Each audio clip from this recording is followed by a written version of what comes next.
Welcome back to Teaching Connect. Today we focus on special leave for professional and personal development as well as for religious observances. Do note that special leave with full pay may be granted to an institution-based educator to do the following. A. To engage in activities aimed at his or her professional development. B. To engage in activities aimed at his or her personal development, where such personal development is also in the interest of the employer. And C. For a religious observance.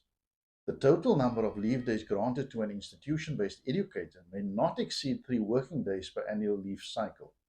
So let's look at special leave for study purposes.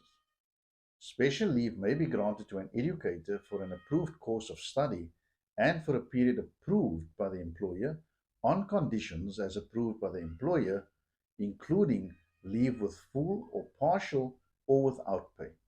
If special leave for study purposes is granted to an educator in terms of the PAM of 2022, the employer may call for periodic progress reports in respect of the educator's studies, and such educators shall enter into an agreement with the employer in a form approved by the employer in terms of which the educator undertakes to serve the employer immediately after completion of the period of special leave for study purposes for a period equal to least the period for which the special leave for study purposes on full pay has been granted to the employee, or for a service period proportional to the person's pay during the period of special leave for study purposes, as the case may be. What about special leave for examination purposes? An educator may be granted special leave for examination purposes with full pay for each day on which such educator sits as a candidate for an examination approved for this purpose by the employer, plus 1 additional day of special leave for study purposes for each such day of examination, which may be taken on the working days immediately prior to the days of the examination. So let's look at special leave for participation in sport, cultural, and/or other events.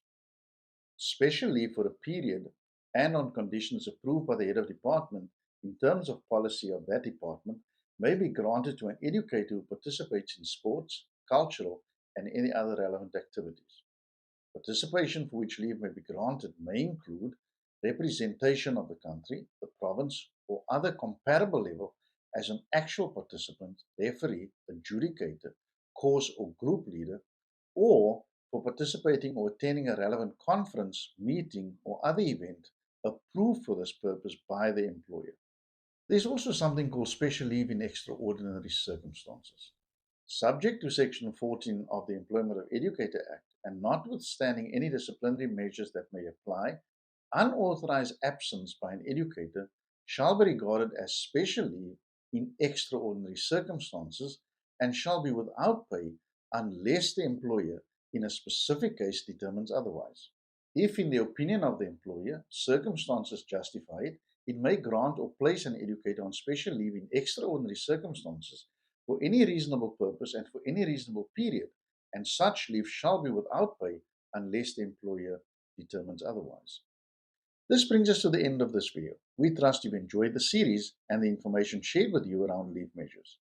Please subscribe to this channel and do press the notification bell so that you are alerted to all new videos when loaded to the channel. If this video was particularly helpful, do give it a like as well. We thank you for watching and we look forward to seeing you soon when we launch our new series. Goodbye.